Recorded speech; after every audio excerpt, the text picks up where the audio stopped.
A one, a two, a 1, 2, 3, 4. You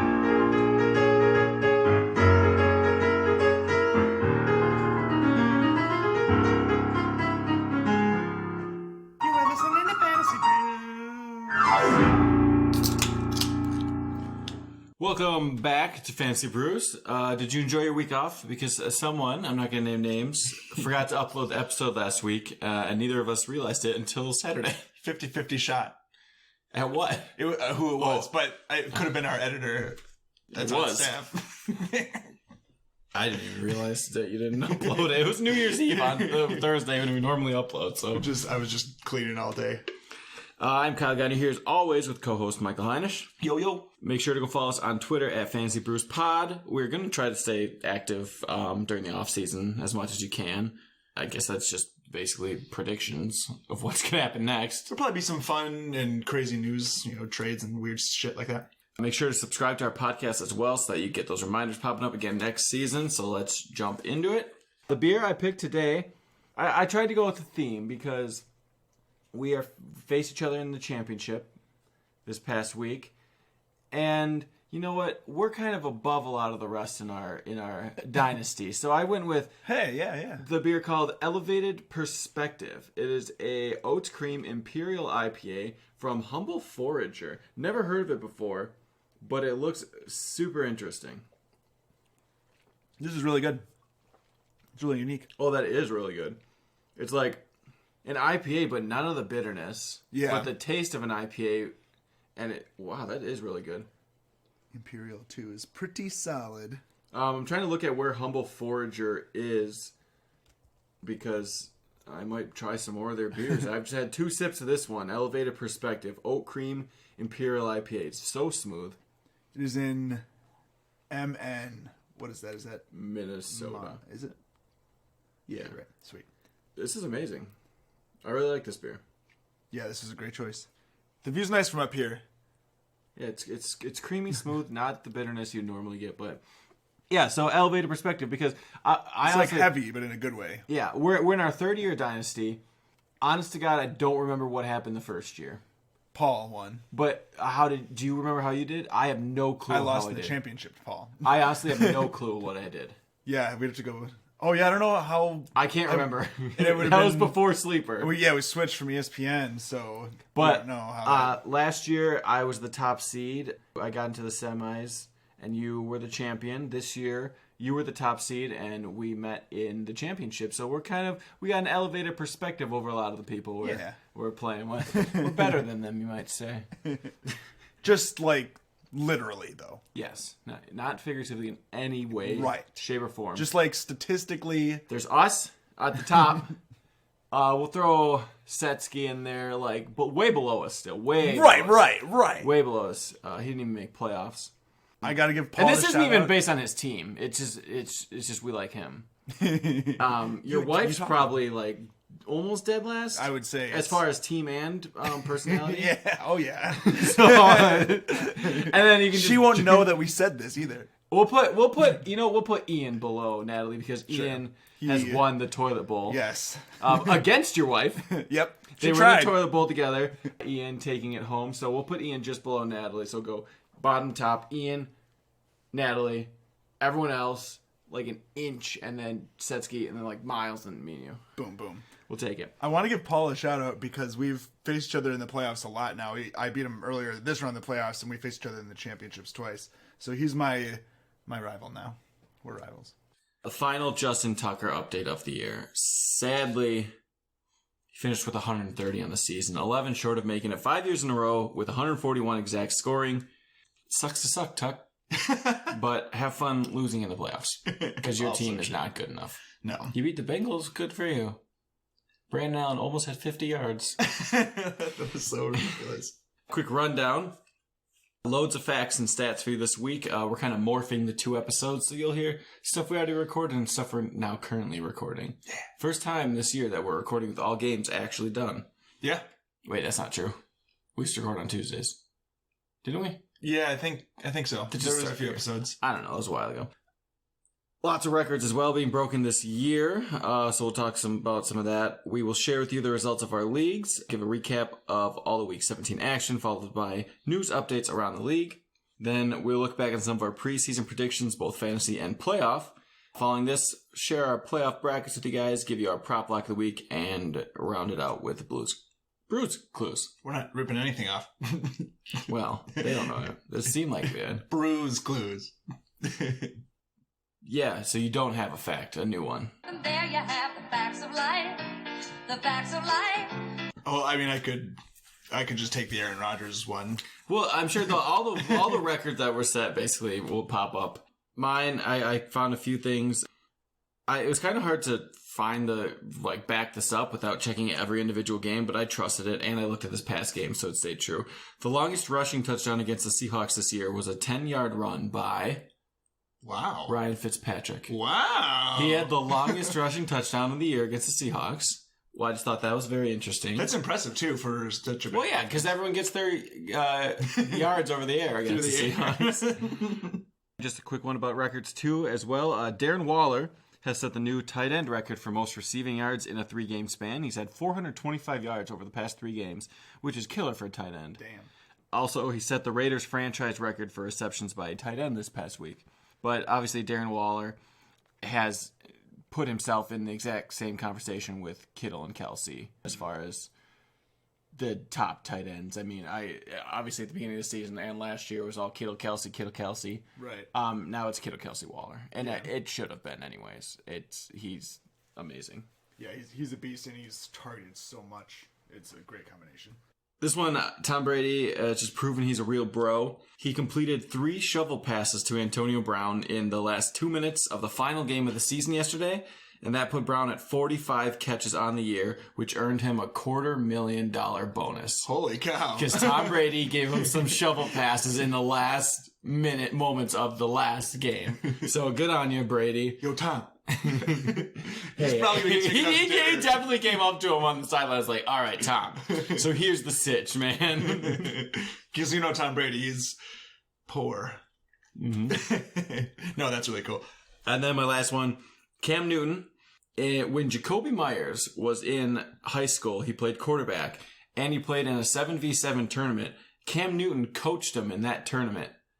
And they're obviously teammates now in New England, and Myers threw a touchdown pass to Newton yesterday, so I thought that was interesting. Yeah. Cam Newton coached Jacoby Myers in a tournament while he was in high school. He was playing quarterback at the time. That is really funny. But small world. Again. Yeah.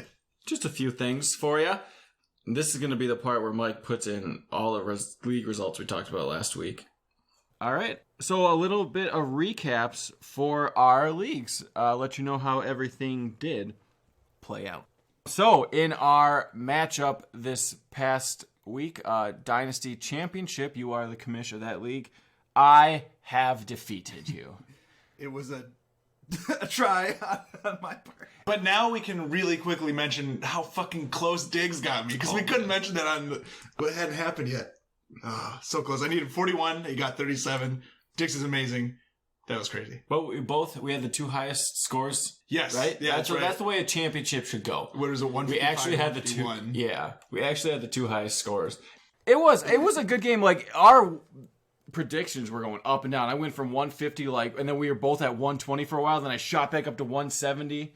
It was really interesting. Like it was funny. Like your boom guys like Henry and Hill didn't really. David Johnson was my biggest guy, 27.4. Everyone else, like Juju Smith-Schuster, that had this to be one of his best games of the season. Everyone Well, else it was his best did game like aside from- okay, like Eckler 14.3, okay, Jefferson 11.5, all right, Waller 13.7, okay, Watson good like 26 on there, but I ended up with 155 taking home the ship, and my team just lately has just been great. I think over the past like 5-6 weeks, I've been averaging 160 points. Yeah, we were looking at it last time, and it's Dynasty, so you have all your same players next year, and for your big pieces, nothing's changing. It seemingly, I guess it's very early, but yeah, that looks really nice.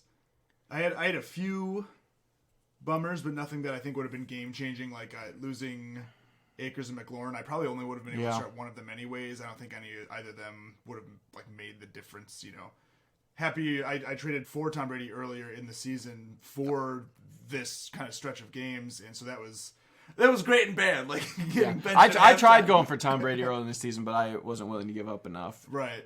But Young-Shu Koo being a that was disappointment at rough. one point. We were watching the game. You missed one. And so I had Tyreek Hill, and he had Hardman and Koo playing. And it was tie game, or it was coming down to it, Chiefs up 3. And Mike goes, what do you want to happen for fantasy? I said, honestly, most ideally is he misses this field goal, game's over. That way you don't get those field goal points guaranteed. You don't get any more extra kicker points, or you don't get a Mecole Hardman deep ball or anything like that. So, and then Koo missed it, and the game ended, which I was happy. That, I think I kind of just chuckled like, well, yeah, but obviously that's not going to happen. I got 8.5 from Hill. You got 5.9 from Hardman and 1 from Koo. So I think the best case as far as playing it safe that I wanted to happen was what happened. Koo had a game he didn't play against the Packers. He had a game where he scored 2 points against Detroit, but every other game he had 2 games at 6, and then every other game was at least 11 points. Mm-hmm. Damn. And we made a bet at the beginning of the season. Yes. Whoever finished better in Dynasty, which it can't get better than the 2 we got the top 2 spots. We got the top 2 spots. So we made the bet that whoever wins, the other person buys a jersey of their MVP that the guy doesn't already have. Mine, I have a Watson jersey, I have a Henry jersey, I have an Eckler jersey, I have a Jefferson jersey, I have a Juju jersey. I could have gone Hill, but I went, because of the lack thereof tight ends, Darren Waller is my MVP. Yeah, that's a great pick. Number 2 tight end, and I had a tight end I had locked down all year. It's great having that security in that position. Yeah. With the year it's been. So. Well, and especially in Dynasty where you can't really go to the waivers and in a redraft you can go to waivers and switch every week, but you can't really do that in Dynasty. So my Waller jersey will look good when you wear your Witten jersey. Your Waller jersey's in the mail. Yeah, we'll have 2 Raiders tight ends. Well, I don't know if Witten will be there next year, but I'll wear it still. We had a gentleman's championship. Yeah. We had no shit talking. We drank out of fancy glasses, Coors Light. Out of fancy glasses. Every time someone's player scored a touchdown, it was a ding and a drink. Very classy. When there was a turnover, when your kicker scored a field goal. Because I didn't. Yeah, we started watching the games, and the only first half touchdown that happened for any of us, like based on the players, was a Deshaun Watson touchdown. Yeah. But then the second half started, and I was just like, I got a touchdown here, I got a touchdown here. I had the David Johnson from Watson, so we had to finish our drinks. That one scared me, or freaked me out, because I was like, we were talking about it when it happened. I was like, I don't know, I didn't see who caught it, but it was the guy split out way wide on the left, so it wasn't Johnson. The second half of those games, we were just dink, dink, dink. But it was fun. It was we wore suits, jerseys underneath, obviously.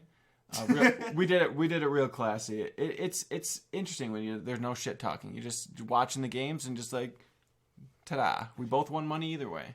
Yes. And then, as we mentioned before, our league mate Ian losing to your wife Natalie in the toilet bowl. He will get that poopy trophy. Poopy poop. But no other punishments, right? No. Yeah. He'll get. Wait, no, I have to look at the numbers for our kind of bonus incentives that we do, so that's relevant to him winning or losing. However you look at it, the toilet bowl, we'll have to have Brian send it in the mail to get it back so it can be handed off to its new rightful owner for the year. And it is literally like a trophy of a toilet.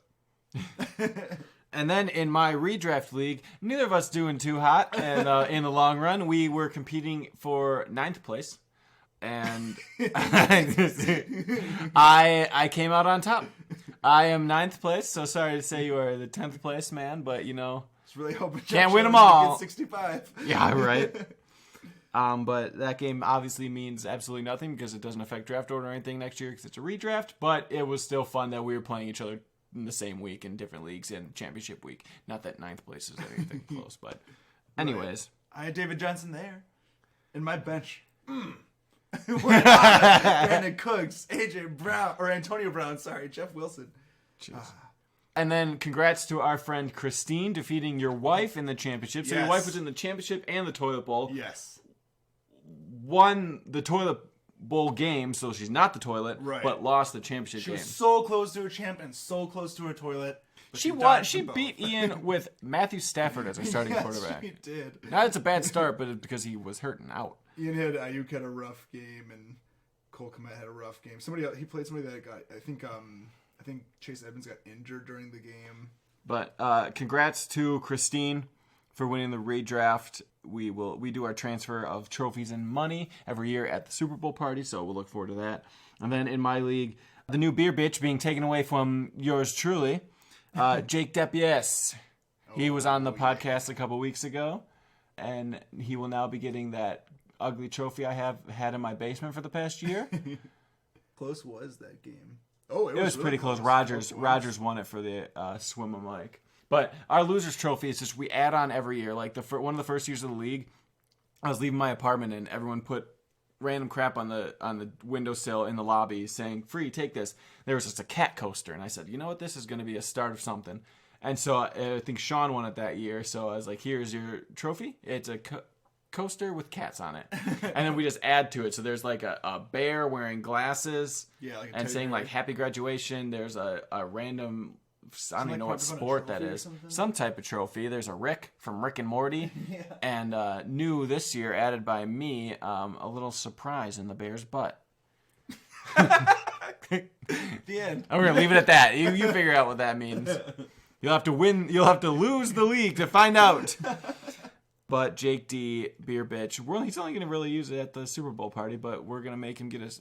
Oh, no, we realized at my bachelor party, he will be beer bitch at my bachelor party. And that's very exciting because there's a couple of us. Yeah, There's 4 I don't want to start saying names. 4 others in the league. Okay, yeah. So that'll be fun. And I know Jake usually listens, so Jake, you know what? You were my first win of the season. One of 2 wins on the season, so... I mean, thanks for taking the bullet. I don't want to be beer bitch again. I had an easy year being beer bitch because I could barely see anybody. Yeah. But it still wasn't fun. No one likes it. And you get the advantage of not being in Milwaukee. That's true. But congrats to everyone, and so sad to everyone else. Ooh, the rookie draft. I'll get us our beers. Truth. And how'd your team do this past week? Mine did very well because I've got Derrick Henry. I couldn't change my lineup. Unfortunately, I went way too late. I did put in my my bench mob, which I just filled in all my players I wouldn't start if I was actually playing just to see how they do. And Sleeper doesn't really let you mess around with week 17 much. They limit what you can do very much. But I got a 28 from Madison. The 1 week he was startable. I couldn't start him. Yeah. I got like 20 from David Johnson, and then a bunch of hoopla. 10 from Matt Gay. But oh my god, if this is actually championship week, 26.8 from Watson, 34 from Henry, 14 apiece from Eckler, Swift. Obviously Hill didn't play. 15.5 from Juju, 17 from Jefferson, 22.2 from Waller. My goodness. So I would have been pretty good either way, but... I think I would have been slightly better off, but not much. Brady actually had 2 more points, but he played a lot more than a half. Yeah. Josh Jacobs got in the end zone twice, and Zeke did around the same. I lost Higgins. He went from 18 to like 0. No real standouts on mine. AJ Brown had a really good game right at the end there, too. Which, if there was an episode last week, you would have heard me predict that 100%. We were talking about the Bucs game, and I said Antonio Brown... if anybody, is going to have a great game because Brady needs to get that rapport going with him going into playoffs. You did mention that, and it did happen. But obviously, Antonio Brown having an amazing day, and I'm glad to see him and Brady getting that connection down and him getting that bonus. That bodes well for the playoffs. Week 17 recap. A lot of interesting stuff in what actually turned out to be a good game by some standards. I don't know. Giants beat the Cowboys. So that they could later have their hearts broken. Mm-hmm. Andy Dalton was the leading rusher for the Cowboys. And Dalton Schultz was the leading receiver. Now, it's week 1, and I tell you that. And you go, what? What are you talking about, man? Dalton Schultz had the most receiving yards, and Andy Dalton was the leading rusher on a team that had Zeke and Prescott and even Pollard. And then of all the receivers, Dalton Schultz, in the game that matters most, Dalton Schultz has the most receiving yards. How does that work? It didn't. Cool. They lost. So, and then Browns break the longest playoff drought by beating Mason Rudolph. Barely. Yeah, right? So the Browns had the longest streak, and then so did the Bucs, and they're both in. So now the longest streak belongs to the Jets, which was 2010. They didn't get in, did they? Just missed it. Rudolph in that game, actually not terrible. 315, 2-1. Also, Dobbs played some quarterback, and he was 4 for 5 for 2 yards. Interesting stat line. How do you do that? I just put that down like great completion percent. What's that passer rating is my thing. Oh, yeah, that's really... He averaged half a yard but completed 80% of his passes. And I said this, we were talking yesterday, and I said this because at the beginning of the season, I thought Baker Mayfield was going to have a great year. He had his ups and downs, started out slow, but I think with Tom Brady, the Browns are unstoppable. They got 2 of the best running backs in the league, and as a duo, even better. They've got great wide receivers, a fleet of tight ends that are productive. Yeah. Good defense. Good if you actually have a quarterback who's not Baker Mayfield, that team would be amazing. I mean, I know you're all pumped to see the Browns. I guess I'm just mad. I'm mad the Colts made the playoffs. I was trying to think of, because I was really wanting the Browns to make the playoffs, and I was trying to think of why. And I think I like to root for the like breaking that playoff drought is kind of cool. I think just like having the Baker jersey and using Baker and Madden in our franchise forever. I don't know what it is, but I'm happy for them. And I will say Mason Rudolph's stat line, I feel like looks better than Mason Rudolph did. Oh yeah, that game was horrible. He was not. Ravens making the playoffs as well. They beat up the already battered Bengals. Mm-hmm. Dobbins geared up for the playoffs. The rookies you are really seeing kicking the gear this week, especially Dobbins with 160 and 2 touchdowns. And then Brandon Allen's stat line for the Bengals, 6 for 21, 48, and 2 picks. Great game. That's so Brandon Allen. You are not even good enough to be a backup next year, I don't think. I know we were all pumped for Burrow to come back anyways, but how pumped are we for Burrow now? Well, if he comes back. We'll see when he That's true. We'll see when he does come back. The Dolphins got whomped on by the Bills. They're now knocked out of the playoffs. They're the only team out of the 5 that were playing to get in to lose. That sucks because I really wanted the Dolphins over the Colts. Me too. But, I mean, they looked garbage. Yeah, it did not. Their defense was doing absolutely nothing. Like, just watch. They could not cover the receivers at all. Every single time, like, Josh Allen was just hitting people that were not even covered. And he's just ducking around people and running around, too. Like, they could not handle Josh Allen at all. That punt, was it a punt return? Isaiah McKenzie blew up. That was crazy. Rams beat the Cardinals in the most disappointing game of the year. Yep. I was so pumped for that game. Mm-hmm. And then no Goff. Murray gets hurt early. No Cup.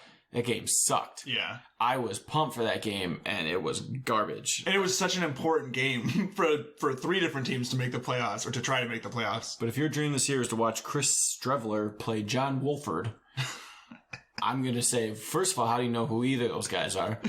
Yeah. You go from little Kyler Murray to this, like, buff white dude with a beard and a tatted arm. I'm like, who the hell is this guy? I had no idea who he is. But that game was garbage. Kyler came back at the end, right? But it was way too late. And the Cardinals didn't even run it that much. They should have just pounded it in the ground and done nothing else. Like, you want to really have your season in the hands of Streveler? They do have 2, they're not the Browns, but they do have 2 pretty decent running backs. Yeah. I think Edmonds is pretty good too. Colts grabbed the final playoff spot, which sucks. Jags were in the midst of a comeback in that game, but couldn't finish it. Mike Glennon, I can't remember the exact one, but he's now the only quarterback in history. Is it quarterback or player? If you're talking about the 101 stat, I think he's like the only quarterback in history to start for 3 teams that secured the number 1 overall pick that year. So poor Mike Glennon and his never-ending neck. Yeah. But I was like, if a team is looking to tank, that's his thing. Like, hey, you want to secure the number 1 overall pick? $5 million, $3 million. Guess how much is this pick worth to you? Because I will be your quarterback. I won't be terrible, but we're not going to win. I'll make sure we get the first pick without like making it seem like we were trying to get the first pick. We beat the Colts. Remember that one? That was before. And it wasn't even. And in that game, I said rookies getting going. Taylor 253 yards and 2 touchdowns. holy crap. Ridiculous. Still don't like the Colts and still hope they lose right away. Titans win the division. Fuck you, Colts. And a playoff spot. Derrick Henry surpassing 2,000 rush yards. Yes. We were watching the games and you said, what's more likely to happen? Derrick Henry gets over 2,000 or Aaron Rodgers gets 50 touchdowns on the season? Which he would have needed 6. He got 4. I said Derrick Henry, 100%. Derrick Henry and he correct me got if I'm wrong, he had a career high in rushing yards to make sure he got the fucking... It was amazing. Great game by Derrick Henry. Great season by Derrick Henry. If it was true MVP meaning of MVP, he gets it, and he needs. I don't know. He deserves an MVP, man. It's really the MVQ.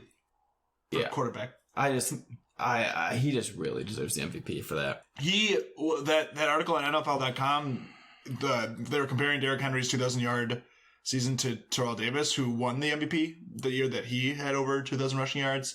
But there's a whole bunch of them too, where like the last few quarterbacks that have had 48 passing touchdowns or more all won MVP. Yeah. Josh Allen with his obscure stat of 35 passing touchdowns and at least 7 rushing touchdowns. He's the 4th guy. They all won MVP. And then I just want to say great season to Deshaun Watson. Led the league in pass yards, set franchise record, personal record in touchdowns. He had great year. Great year for Watson. I hope you get some help. I hope that J.J. Watt helped light some fire, because I'm all for his speech, because I would be pissed if I was on that team too. I'd be pissed if I had Deshaun Watson on my team and had to watch that be wasted. Yeah, that line is not good. The defense is too soft, so they put Watson in a bad position, and the coaching has been obviously subpar. But Watson with an amazing... I think they were first in the league in passing, and they were... that might not be true. I mean, if you're counting team. I'm pretty sure they were. If you're counting team, Chiefs were the number one between Sure. Henny and Patrick Mahomes the rest of the season. Because Patrick Mahomes is like 100 or so behind Watson, and he didn't play. Okay, I see. But I was saying something, and I don't remember. I know they were. Oh yeah, he was like they were first or second in passing and like last in rushing. Yeah. I'm like, that doesn't tell you what. I mean, David Johnson coming back helped. He had like 82 yards, and he's been doing what he needs to. He's been killing it at the end of the season. Well, he's been doing a lot of damage to the air as well. Yeah. Which just, bodes to that side of it. But good on you, Watson. I hope you get the help.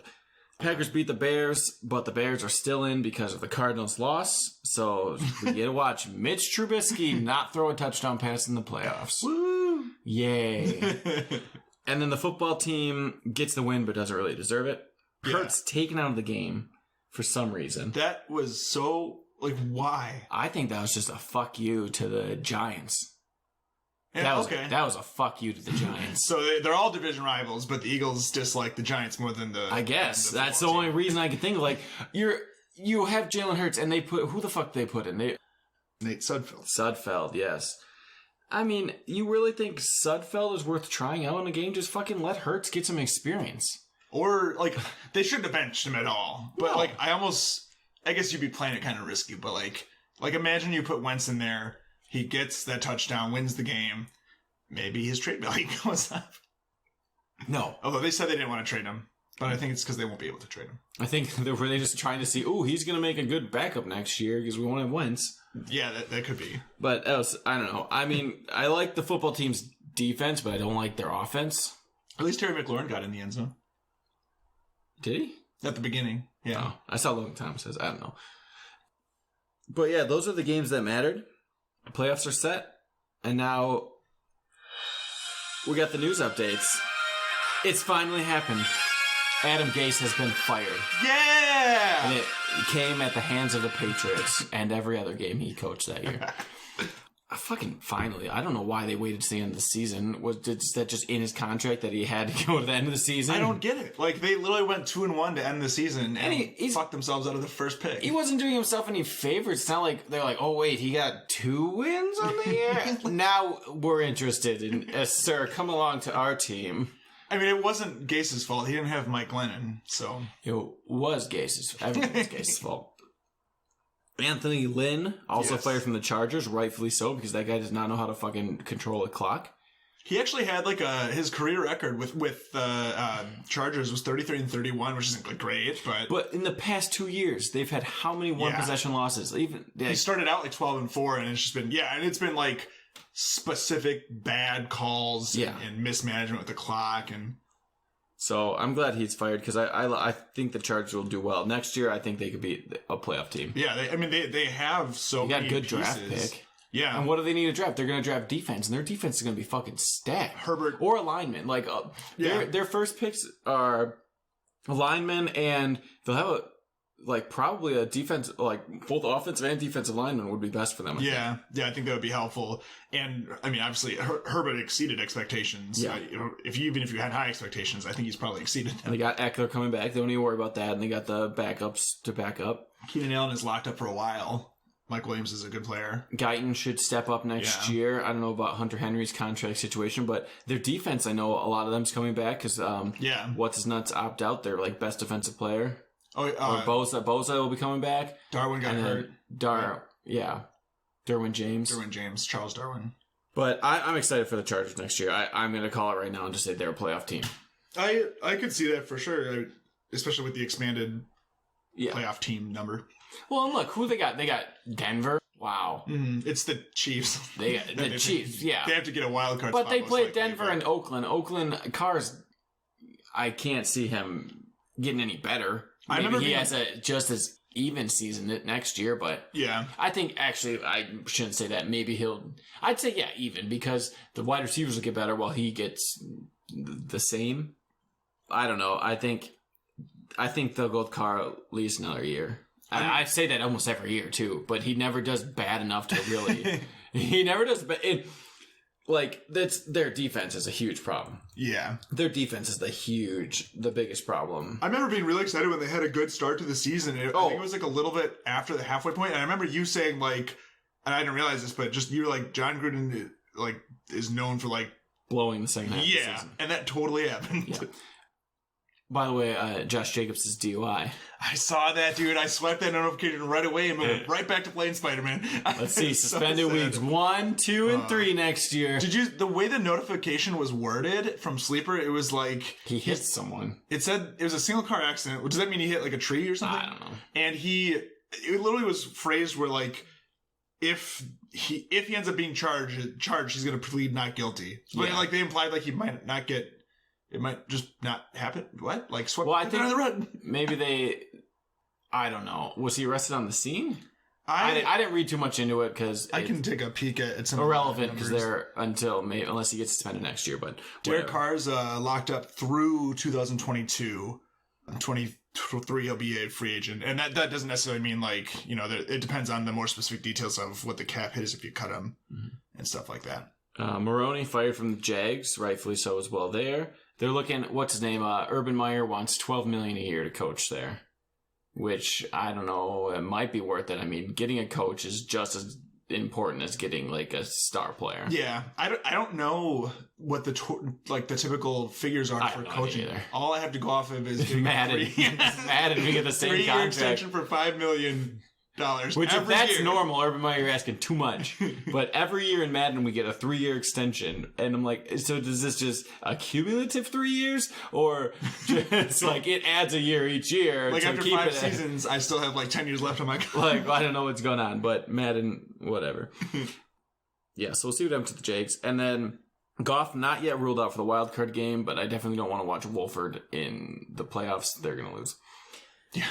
If it says has not yet been ruled out, usually means they will get ruled out later in the week. Yeah, but also if they're close to playing the previous week and then they get ruled out closer to the He end. got surgery last week. Yeah, I was going to say, usually that's a good indication, but last week made no sense because, they didn't rule him out, but he had surgery on his thumb.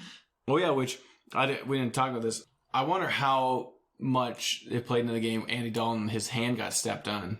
Oh, yeah. And he started, doing handoffs with his opposite hand, and I want to know how much that, if his hand didn't get stepped on, they probably would have won, because that was a close enough game where he was a quarterback's hand, a quarterback's hand is very crucial to this game. But let's go ahead and do a look back. We'll first look at our player predictions, kind of stuff like that we did in the beginning of the season, and then we'll look at our playoff predictions and Super Bowl predictions and see how we did. Episode 3, we did our 2020 highs and low guys, where I did mine where my high guys were guys that you'd want to get in the cup first 5-6 rounds. guys that you're not going to be spending a bunch of like your first round, second round pick on, but you can get a good amount out of them. And then my low guys were people you can get towards the end of your draft that I thought would pay off. So my high guys were Stafford, Chris Carson, and Calvin Ridley. Calvin Ridley obviously staying true. Carson, I'd say for the most part. And Stafford had some injury problems, but maybe he shouldn't have gone as high as I thought he should have in the drafts. He also missed Galladay for most of the season. That killed him a lot. But my guys I said to pick up later in the draft, Mayfield, didn't pay off right away, but towards the end of the season definitely did. Montgomery, exact same thing. Didn't pay off at the beginning, but towards the end of the season. And then Lazard, never really did because of injury. So the Montgomery and Lazard both had some injury. Lazard more so. Right. So, you can't blame that for predictions. So and then those guys were like, especially Lazard of all people, you were getting like really much later in the draft too. Yeah, and then you had your guys. Yeah, so my approach, my high guys were guys that I thought would essentially perform above what their ADP was, that were a value in the draft, and my low guys, I guess, were the opposite guys that I think were being overvalued in the draft, and then they were kind of spread out across ADPs, high and low. But value was kind of the approach I took. My high quarterback, I don't think really paid off. It was Teddy Bridgewater. He was being drafted as a 26th quarterback. He finished as the quarterback 17. Oh, I wrote in half-point scoring. One spot below Stafford, actually, but I think he played more games. In the first 4 weeks, he didn't really do that well. I mentioned that because that's kind of what I brought him up in, the context I brought him up in when I was talking about him. Kareem Hunt was my high running back. He definitely paid off. He was being drafted as the 29th running back, and he finished as the running back 9. And then Robert Woods was my high wide receiver.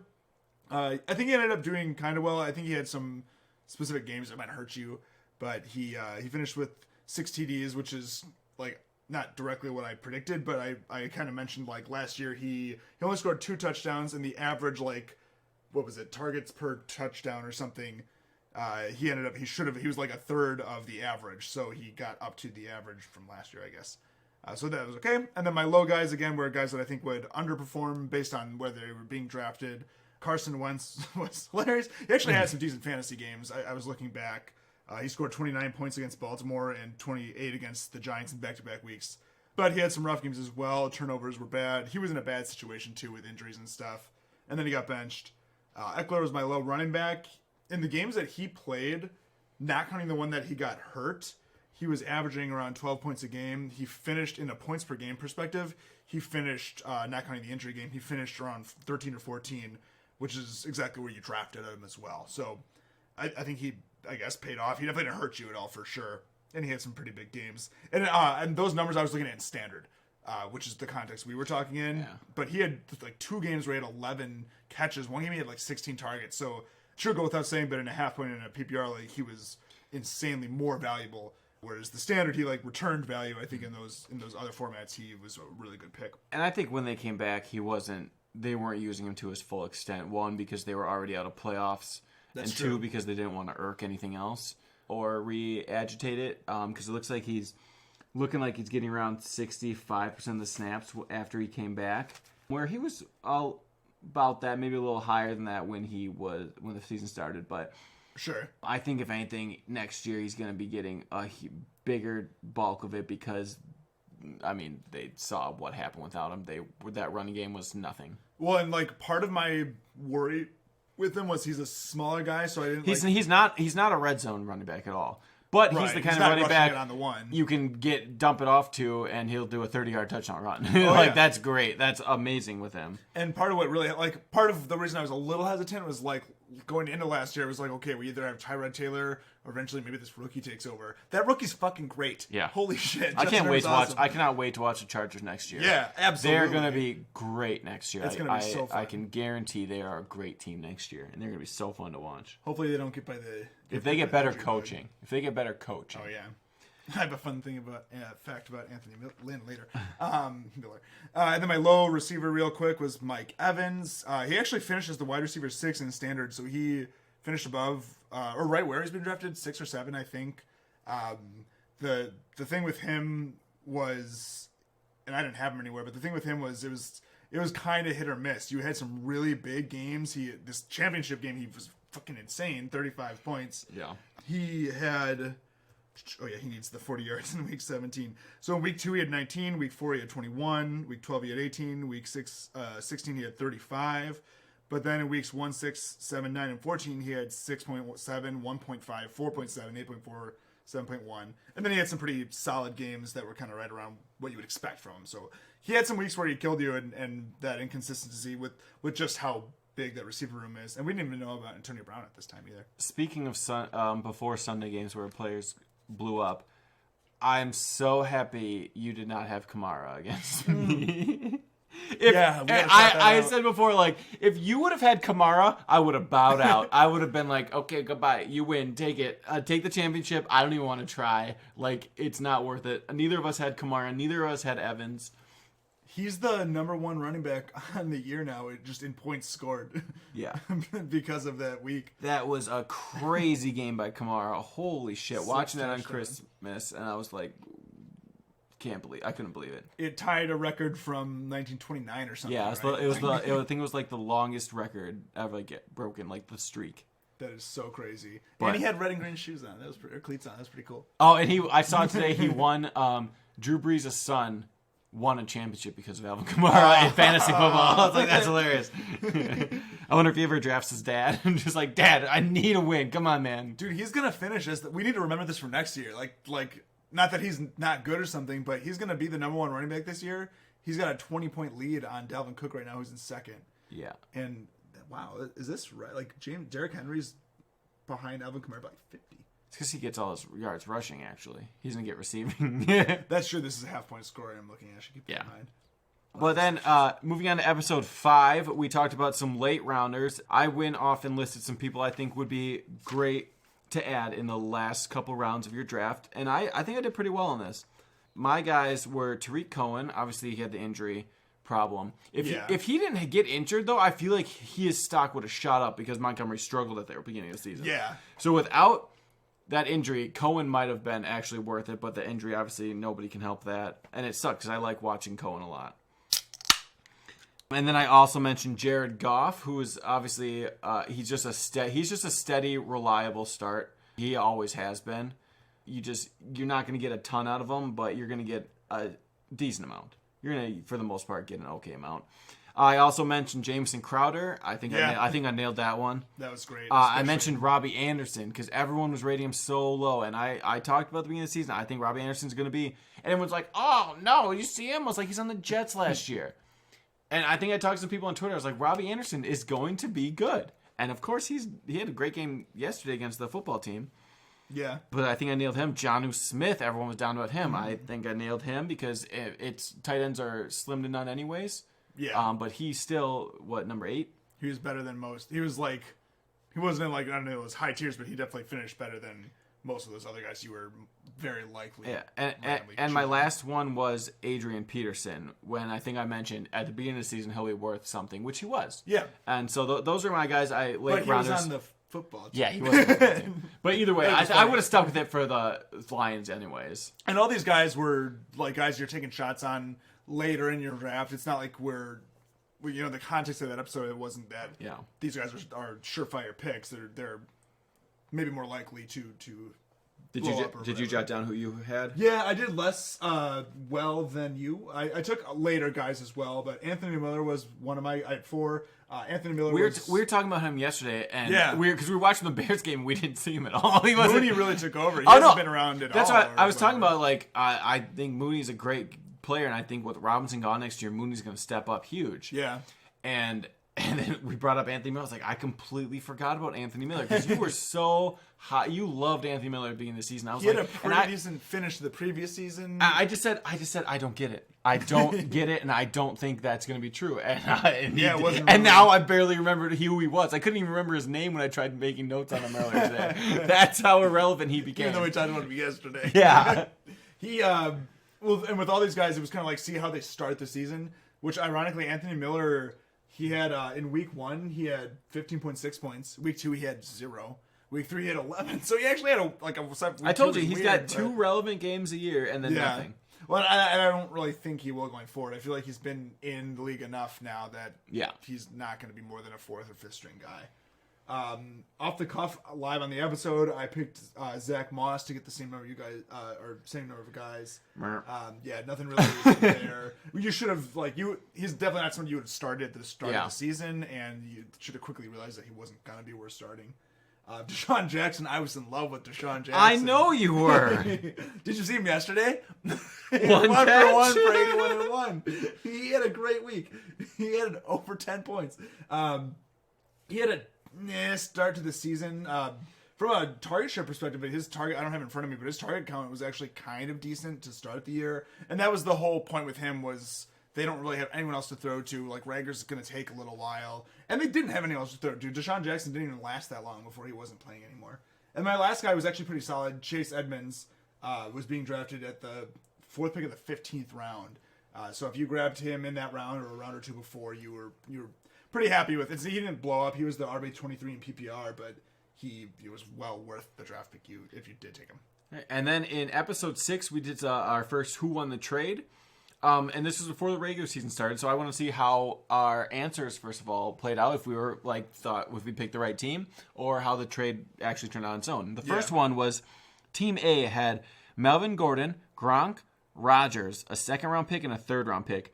And they traded for Godwin, Montgomery, and 2 firsts. I originally picked Godwin, Montgomery, and 2 firsts was the winner. Yeah, we both did, and this is a dynasty league. Yeah. For this trade. I would still say yes. I would say that stays true, where Godwin, Montgomery, and it's the 2 firsts that are the kicker for me, because Rodgers only has, no matter how good of a season he's having, he's still only got so many years He's going left. to be 38 next year. Yeah, Same with Gronk. From a dynasty perspective, which, again, this is a dynasty league, yeah, I think that second team, Godwin's going to be great. And then the 2 firsts you have coming up in When Brady's done, Gronk's done again. You can guarantee that. No, in this, I was curious. And Melvin Gordon is meh. Yeah, and that's not looking good for him. In this year specifically, how do you think the trade breaks down if it was just for this year only? I guess just for this year only. Great, I would say, because Godwin finished at But for a dynasty, giving up 2 firsts. Yeah. Oh yeah. I think in a dynasty, I think it's definitely Team B. It's just funny because if it was a redraft, I feel like it's a little closer. Montgomery, you just throw the picks out, I guess.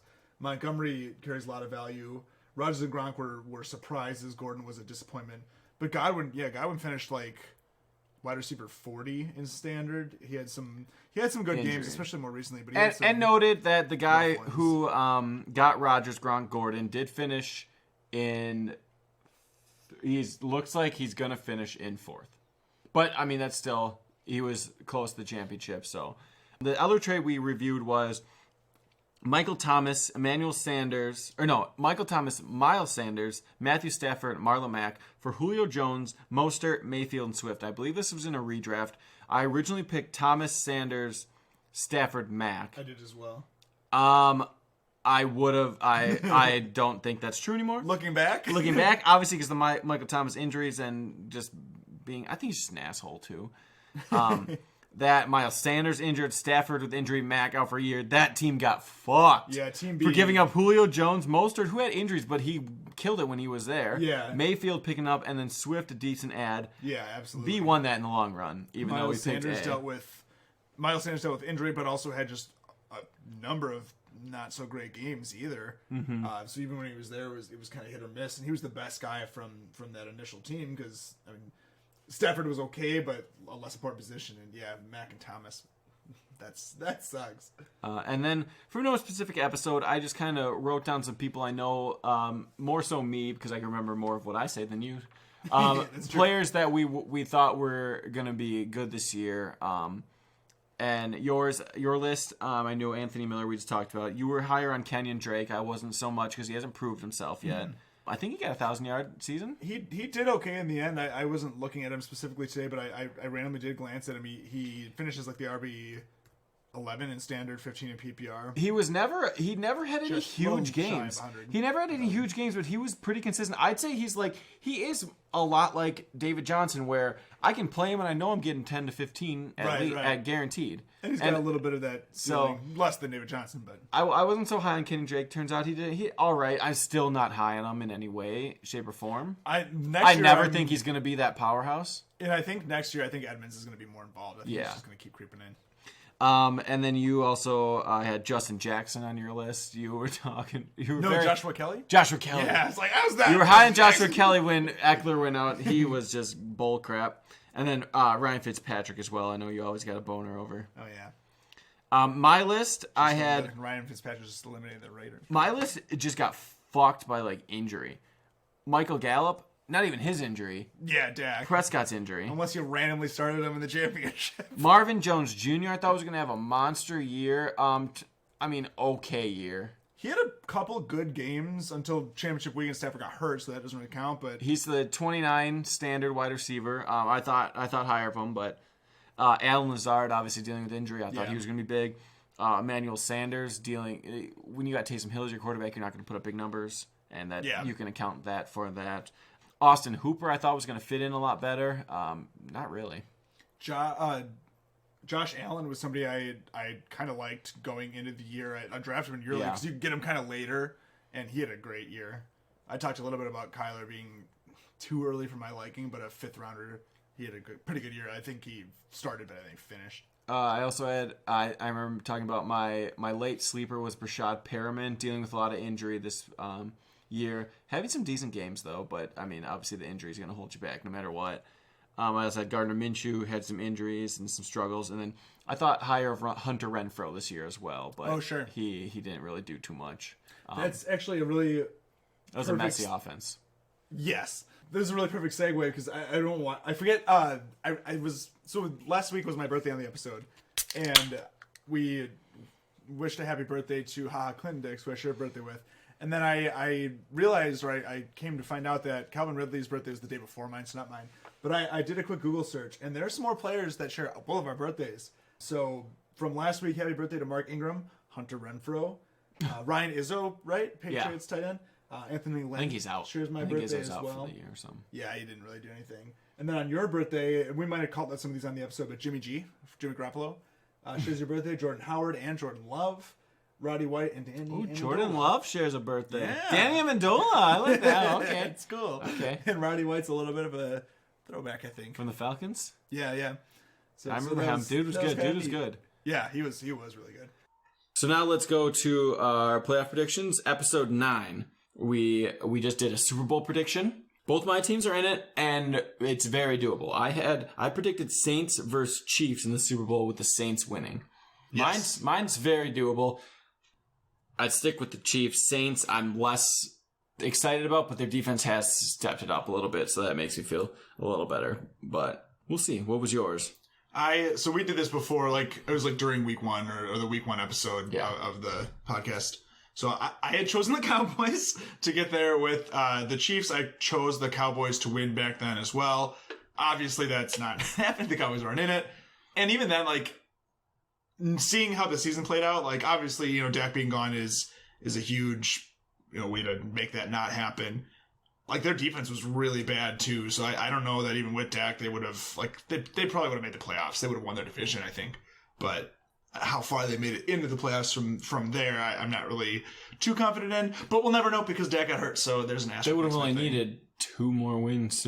Yeah, I mean, maybe even one more. If they would have just beat Washington, then they would have been in the playoffs. That's true. So Dak, I'm sure, was enough to get 1 or 2 more wins. I feel like it would be easy to say they would have made the playoffs. Yes, easily. But with their defense, I'm wondering how far into the playoffs they would make it. Not far. Yeah, but we'll never know. And then episode 15, we did a full rundown of the playoffs. And here's what we did it by division. So let's see how we did on divisions. I predicted NFC West, Hawks take division. I was correct. I had the Seahawks taking the division as well. And then I had the Cardinals grabbing a wild card spot, which obviously didn't happen. So that sucks. I really want to see the Cardinals in the playoffs. Yeah. They deserve it more than 3 or 4 of the other teams. Would you rather watch Kyler Murray or Mitch Trubisky? Yeah. No, 100%. And then the NFC East, I predicted the Eagles took the division. I was wrong. I predicted that the Eagles would take the division as well. At 6-9-1. And they get the record right. Yeah.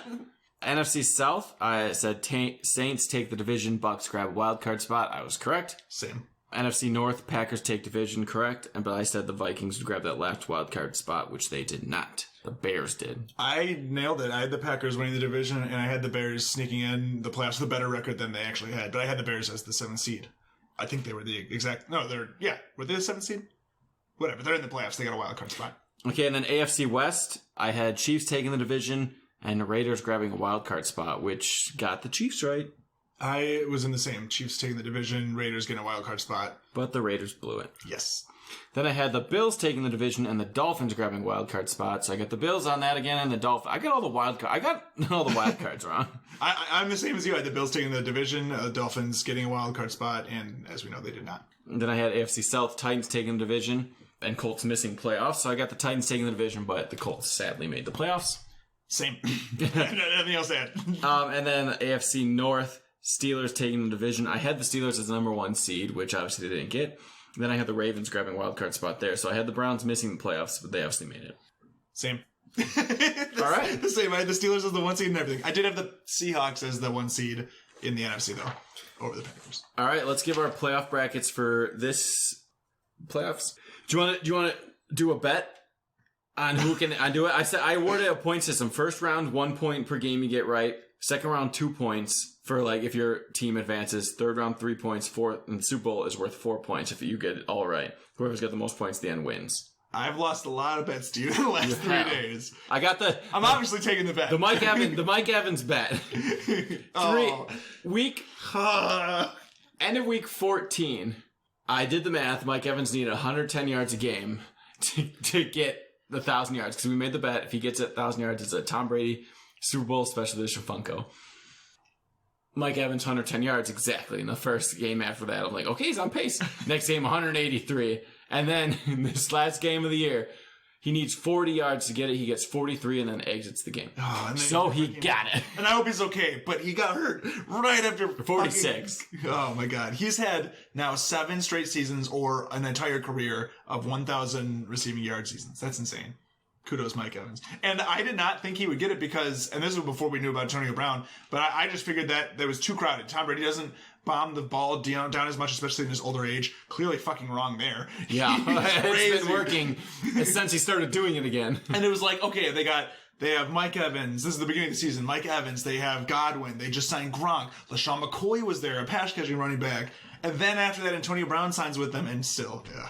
Good job. Good job. What, first 7 seasons of his career is 1,000 yards in each. That's crazy. That's nuts. So what should the bet? Should be a Super Bowl jersey?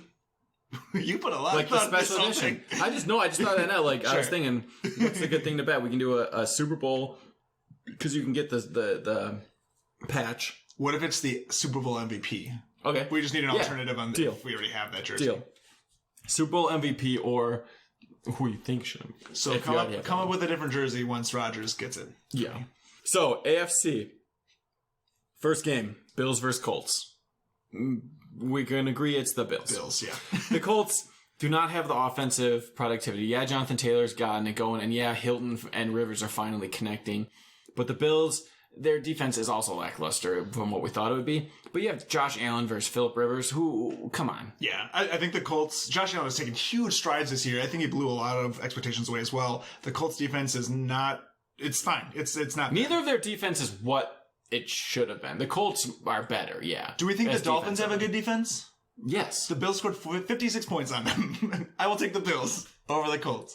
Sorry, P. Rivers. I took the Bills there too, so neither of us are gaining any weight or ground on that one. That's a good point. Steelers versus Browns. I think we also agree on this one because we talked about it yesterday. We're picking the Steelers because the Browns barely beat Mason fucking Rudolph, and we had to watch almost a full season of that idiot play last year. Yeah. And he sucks ass.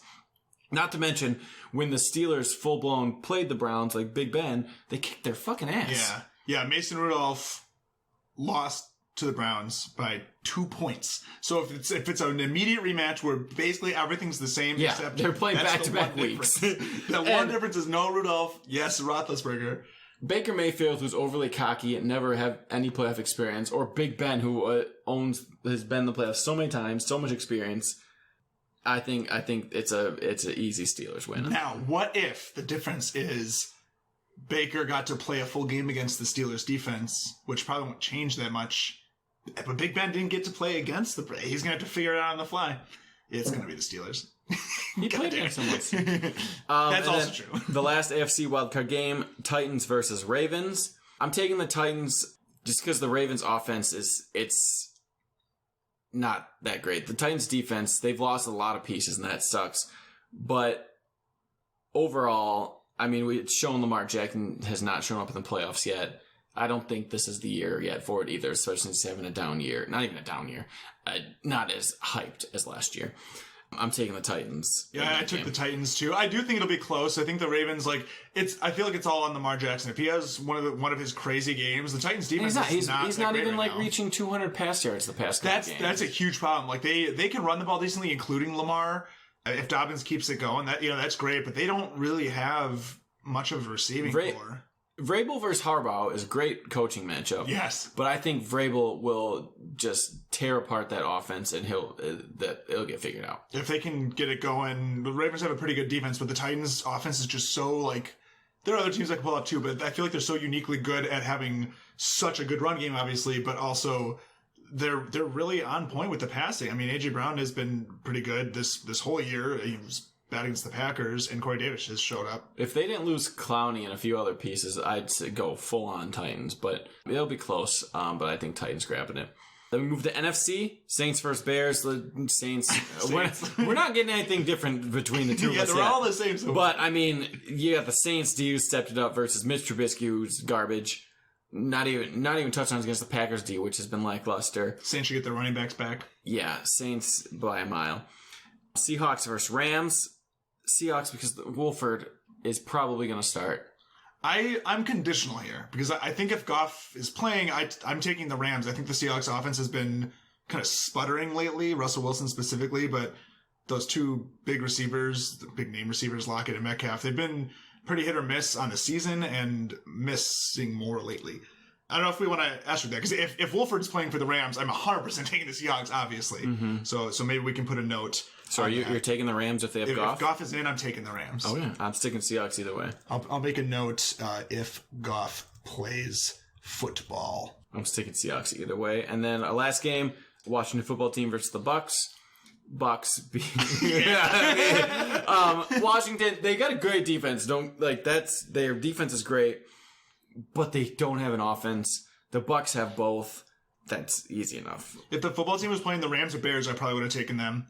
The Goff thing, I don't know. And if they were playing the Seahawks, I'd be thinking. I probably would have taken the football team over the Seahawks. I would have at least thought about it for sure. But against the Packers, Saints, or Bucks, I would say no for sure. No thought there. All right, then we move on to the divisional rounds, which would be. Well, we got the AFC stuff the same. Chiefs. So we got the. Oh yeah, we do. So Chiefs Titans. Yep. I don't like saying. I knew you were going to be sad about it. I took the Chiefs. Yeah, same here. It sucks because they're doing great. I like the Titans a lot, but I can't see them getting past the Chiefs just because their defense is what is going to kill them in the playoffs. Yeah, I think that with a healthy defense, it's a different story. But with the defense how it is, it's no. I think they have a good enough offense to mitigate that in a lot of matchups, but not against what is probably the best offense. And then Bills versus Steelers. I took the Bills. I would take the Bills. Just Josh Allen playing out of his mind recently, and the Bills did beat the Steelers earlier in the season.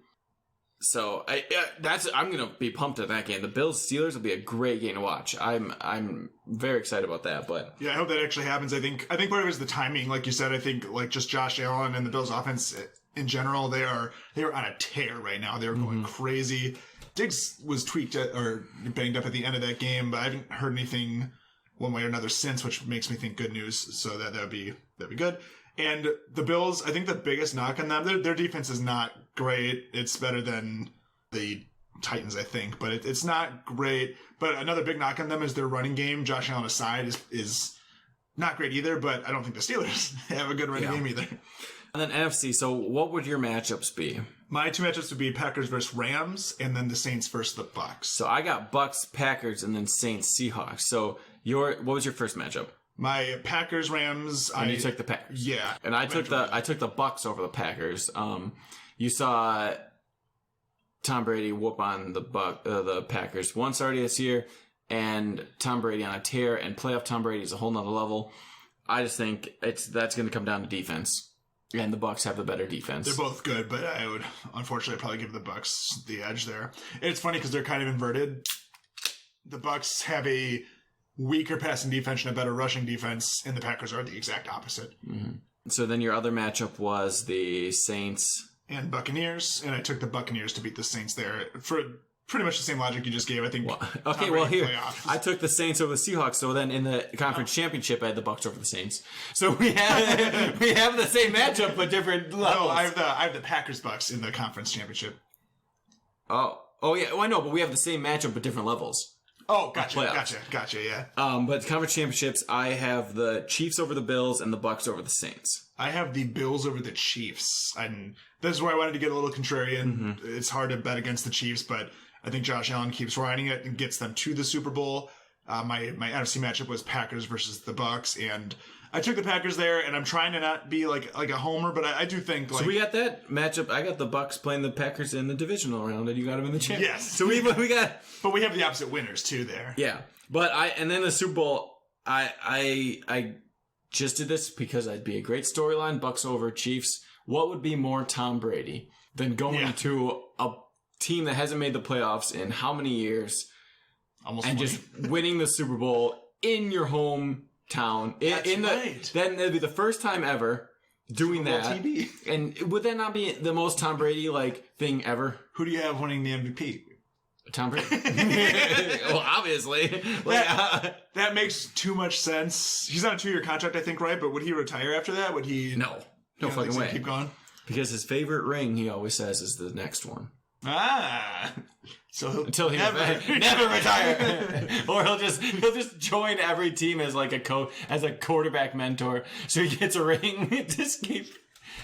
It's a really good idea. So think about it. Tom Brady's 80 years old and he's still winning rings because he just stands on the sideline. I would love to see him coach the Patriots. Like Bill Belichick retires sometime now. Tom Brady's not going to be Tom Brady's coach. done by then. He would be. I don't think he'd want to. He'd be nothing more than a quarterback coach. Maybe he'll just be like in Ted 3. I'd watch Ted 3 if it comes out ever, if they make one. But Tom Brady would be nothing more than a quarterback. I don't think he wants to be anything. I don't think he wants to be a commentator. I was exactly not picture him doing that. He's too nice to be a commentator. And he's too maybe reserved isn't the right word, but I feel like he doesn't put his opinion out there a lot. Or whatever he does, it's criticized. Of course it's going to be anything. Anything to somehow complain about Tom Brady. People are like, he doesn't eat strawberries? What the fuck? You're a piece of shit. Not really, Tom Brady. Tom Brady, you'd have 10 rings if you ate strawberries. And that's true for those of you who think we're being dumb. He doesn't eat strawberries. Too much sugar. He had one a couple years ago. I'm not going to criticize the guy for not eating strawberries when his hand is so heavy from all those rings. So, yeah, I got Bucks win the Super Bowl because I think that'd be the most Tom Brady thing ever. I took the Packers. My matchup was the Packers-Bills. I took the Packers to win. And I do feel like they have as much a chance as any of these teams to win. And Rodgers would probably be the MVP. I made it Devontae Adams, just to be a little contrarian. And I don't think that'd be the craziest thing depending on how the game goes. Adams had 3 touchdowns this past week, or was the week before, but he's been lighting it up, obviously. And the downside is he's tied to Rodgers in that respect, so Rodgers might steal it from him in that way, but yeah, we'll see. So then we'll see. I got the point system. We'll figure it out as we go, and we'll keep you all updated. We got the AFC first round all the same, so that won't matter. We're the shit, and the only thing we have difference is the Seahawks versus Rams, depending on who's playing. If Wolford's playing, we have the whole first round right, or the whole first round the same, and points don't matter. All right, here's the prop lock of the week. That's right. Welcome to another edition of Prop Lock of the Week, sponsored by Thrive Fantasy. I want to be 30. 30 and flirty and thriving. For those of you that haven't heard or don't recall, Thrive Fantasy is a sports prop betting app where you can take a prop on 10 out of 20 players, at least in the NFL, where you take an over or under on each of these players, something along the lines of over or under of half of a touchdown. The riskier option is going to earn you more points, and based on how many of these props you get right, what your cumulative point total is, you are in line to earn some money. Every week we give you our prop lock, the riskier prop of our choice on one of the players in the pool, and leave you to fill out the other 9. And we bring this up because Thrive Fantasy continues to do this during the postseason of the NFL as well. So we're still going strong with Thrive Fantasy, even though the regular season is over. And even when football is over, Thrive has contests in other sports like NBA, MLB, even esports. So definitely check them out. When you do, use code FANTASYBREWS to sign up. You're going to get a free $20 added to your account with your first deposit of $20 or more. Without further ado, let's get into it. So there are Saturday and Sunday games this weekend for Wild Card Weekend. We're going to keep with the Sunday contest. So we're looking at the prop bets in the 5,000 guaranteed prize pool contest. That is a $25 buy-in for NFL Wild Card Sunday. If you go to the very bottom, this was a tough one. There aren't any props that really stuck out to me this week, but I'm going with the very bottom one, Juju Smith-Schuster, over or under of 5.5 total receptions, and we are taking the over here to lock in 110 points. The last couple weeks, Juju has exceeded that total of getting at least 6 receptions or more. He's actually done it in 4 of the last 5 weeks.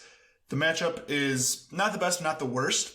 And a couple things to keep in mind here. Last week, Juju had 6 receptions. That was with Mason Rudolph. We have Big Ben coming back to play the Browns in this rematch of their Week 17 match now in wildcard weekend of the playoffs. And Steelers, they still cannot run the ball. James Conner has been inefficient. They haven't really utilized Benny Snell or Anthony McFarland or any of the other guys. So they're really running through the air, and Juju's that slot guy. So I expect him to easily get at least 6 receptions in a game that matters more than any other this year. Go ahead and lock in Juju Smith-Schuster as your prop lock of the week. All right, let's move on to our Bruce Clues. Ooh, yeah.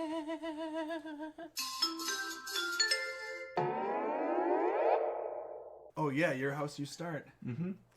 I'm ready. All right. Clue numero uns.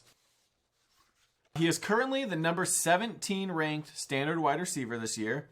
I will give you a PPR. He's number 30 PPR. Oh, sure. He is second on his team in receiving yards and first in receiving touchdowns. He's actually the first overall in touchdowns on the team if you don't count the quarterback, obviously. Okay.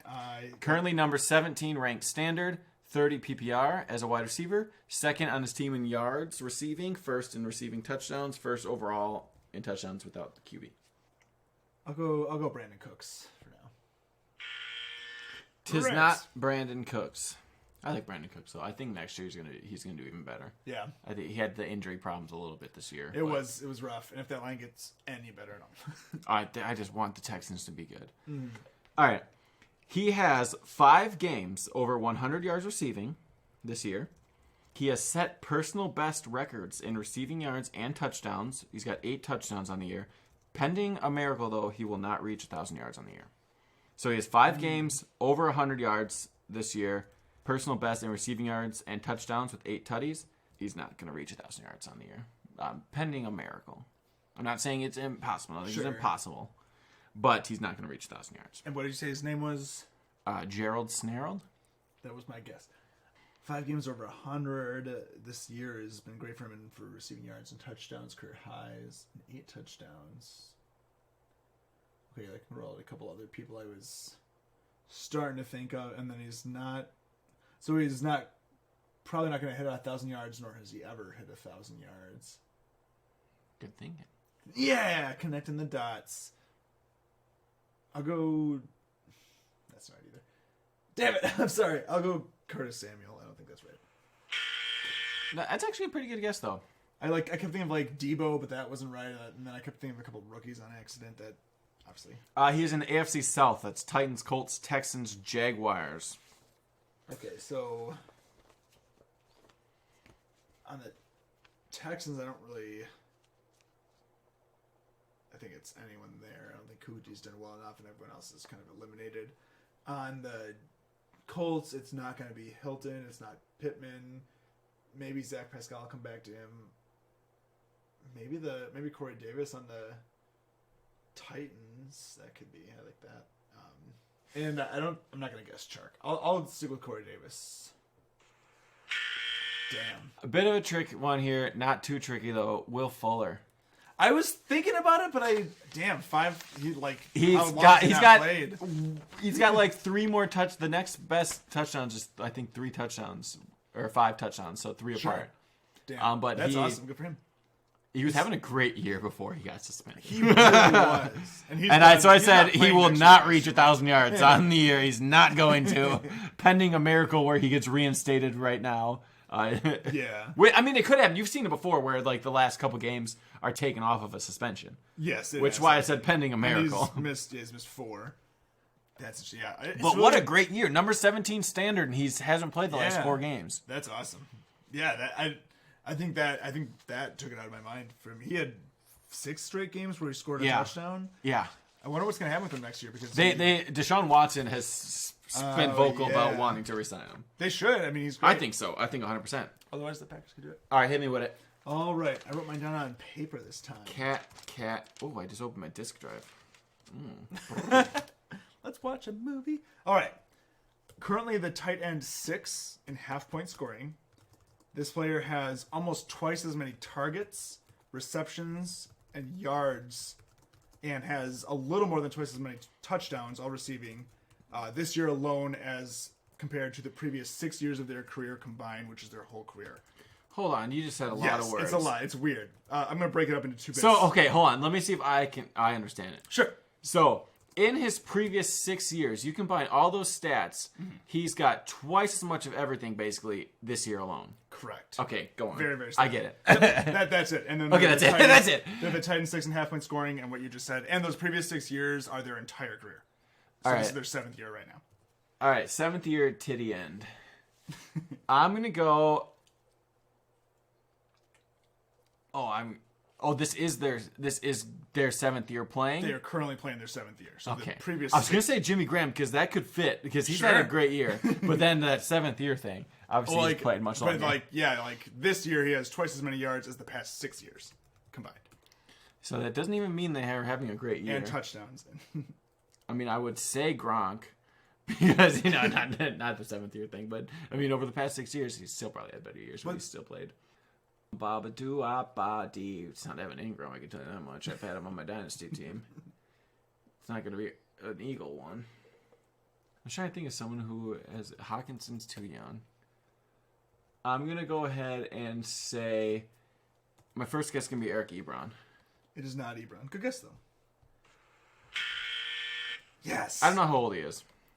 But I know he's been having a better year than most, I think. Yeah. He probably... No, that's not true. I just remembered he had a monster year at the Colts. Oh, yeah. Yeah, he had a monster year at the Colts, so fuck you, Kyle. All right, I got a list. Eric. Let's see else. No, me, for answering that without thinking.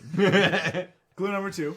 This tight end, as you know, this tight end has played with 3 different starting quarterbacks this year, and they are also currently playing for their 5th different team in their almost 7 years.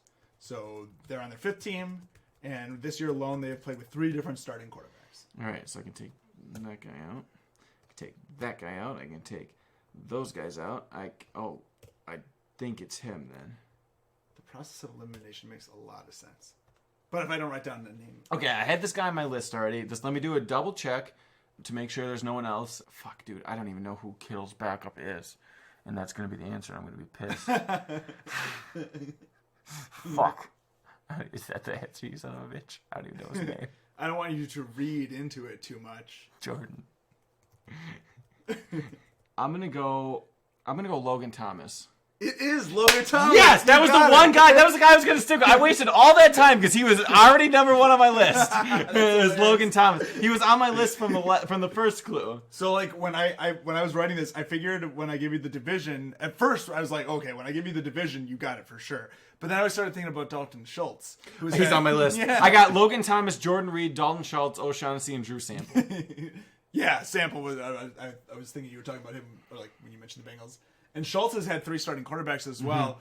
Too many teams have had 3 starting quarterbacks this year. Well, I was trying to throw you off because Logan Thomas has played for 4 quarterbacks because it's been Alex Smith, Kyle Allen, Dwayne Haskins, and Heineke hasn't started yet, technically. Yeah. That was hilarious. Nice job. I figured you wouldn't get it until clue 3. I had Logan Thomas right away because I picked him up in my redraft. I was going to say that if you didn't get him, I was going to say I wouldn't feel bad because you started him against me this week. Final notes. I actually want to bring up. I just want to go over as what you got. You got any final? First of all, you got any final notes? I I don't. We'll definitely fire the person who forgot to put up the episode this past week. I did hear they edited the whole thing, so that's good to go. I just want to. I'm just going to go through the games because I know so many records were set, individual and everything. I think Tom Brady has the franchise record for touchdown passes in the Bucs history, and he's his first season going 11-5 since 2000. So with first season with 11 wins since I think it was 2005. Really? 2015. Oh, that makes a lot more sense. I couldn't believe that otherwise. No. But I thought that was strange. That's interesting. No, it says right here. Tom Brady, 11 wins in the season for first time since 2005. There's no way that's right. That can't be right. Like that. My internet's not working, but look up the past Patriots records. Like, is that just what? There's no way that's true. I can't. It's right here on imagine. NFL.com. Well, in 2019, the Patriots were 12-4. What? Oh, let me just read back. What the fuck is this then? What are they saying? NFL.com. God damn, that's why I'm leaving your fantasy bullshit. 2019 backwards. 12-4, 11-5, 13-3, 14-2. Wait. Did he play week 17 last year? Wait. Yeah, yes he did, because it was crucial whether they got the bye or not. You're saying it'd be like 11-4. Well, like, then? if he didn't start, he wouldn't have gotten the win. Sure. But then the 11-5 makes no sense. And also, But no, it's 11. 11-4. It's 11 wins in a season, is what it says. So if he wasn't the starting quarterback, he doesn't get the win. Tom Brady wins. If he didn't play in week 17, he would have been 11-4. Or they're just it's a bullshit stat. That's exactly what I'm saying. So they're saying more than 11? No. Oh my God. What is up? I'm agreeing that I'm saying if bullshit. he didn't play, I'm saying did he play did he start every single game last year? Well, I don't have that in front of me. Well, I don't have internet. If he didn't play in a game, or 2 games, I guess it would have to be if they had 12 wins. But I don't know why NFL.com's saying that, because I think that's a bunch of bullshit. Tom Brady played in every single game last year. So fuck you. No, he didn't play in one. Is that... Why does it say every? Where's his bye week? I think that was their bye week. It's just got labeled as the opponent. Oh, it does being that Arizona. on Sleeper. Yeah, so he played every week. So I don't know what the fuck, what NFL.com is spewing out of their fucking asshole. But the Patriots have had at least 11 wins in every season until you go back to 2009, where they were 10-6. What the fuck? Oh, you know what it is? Fucking A, dude. It says TB. That stands for Tampa Bay. Fuck you, NFL.com. You can't just pull that bullshit. Fuck you, NFL.com. I stand by the fuck you. I'm going to give you 40% play. Like, come on. No, when you hear TB, you think Tom Brady. I got TB12 fucking shirt. I got TB12 hat. I don't Super Bowl think it's and Tampa TB. Bay. I say Tampa. Tampa Bay. I don't say, but I say TB. I don't... If I say TB, I mean Tom Brady, not Tampa Bay. I was re-listening to the part of the episode where we did our week 1, we predicted the Super Bowl. And you were like, yeah, so who do you think is going to win Super Bowl Las Vegas? LV. Super Bowl Las Vegas. You're losing credit here. So fuck you, NFL.com still. Let's see what else going through the game. This is the final note still. Cam Newton, fuck that game. Fuck you, Cam Newton. Bullshit. I don't even want to talk about it. Justin Jefferson, most receiving yards by a rookie. Record set, which is awesome. Also beating Randy Moss' record with a shout-out time with his cleats. Thought that was dope. Justin Jefferson's amazing. Browns' first playoff clinch since 2002. What other individual records were kind of set? So I hinted at Rodgers. He's a franchise record for 48 passing touchdowns. Josh Allen became the 4th person to have at least 35 passing and 7 rushing touchdowns in the season. Baltimore set a franchise record this past week for rush yards with 404. Oh, wow. Interesting. DK Metcalf, most receiving yards in a season in Seattle history. So there's another franchise one there. John Wolford is the first player in NFL history to have at least 200 passing yards and 50 rushing yards in his NFL debut. He's the first quarterback in NFL history to have his first career start in a game that determines if you make playoffs as well. Jonathan Taylor set a franchise record for 253 rush yards. Fucking nuts. Raiders first win in versus Denver in week 17 in team history. They won by 1. Lamar Jackson is the first quarterback to have 2 different seasons of 1,000+ rushing yards. The only other time it's happened was Michael Vick in 2006. Herbert, NFL rookie record, 31 passing touchdowns. Like, it's so many things happened as far as records and everything. But good on you. I'm excited for the playoffs. Adrian Peterson, last one, I swear. First running back in NFL history to score at least 100 total touchdowns with a single team and then score a touchdown against that team later in his career. But I'm really rooting for the Titans and the Bucks. I guess kind of the Packers too. But I'm excited for the playoffs, and we're getting into it. Yeah, outside of the Packers, obviously the Packers are my who I want to make it all the way. If I had to choose another NFC team, I guess I'm now just kind of into the Bucks because Brady's on my dynasty team. I would love to see the football team do some stuff. In the AFC, I think I want the Bills to take it home. I'd love to see the Browns and Titans do well as well. Bye. Thank you so much for listening to this week's episode of the Fantasy Brews podcast. Be sure to follow us on Twitter at Fantasy Brews Pod. You can also follow us to download our episodes every week on any of your favorite podcasting services like Podbean, Apple Podcasts, Google Podcasts, and Spotify. Thanks again for listening. Have a beer for us on Sunday.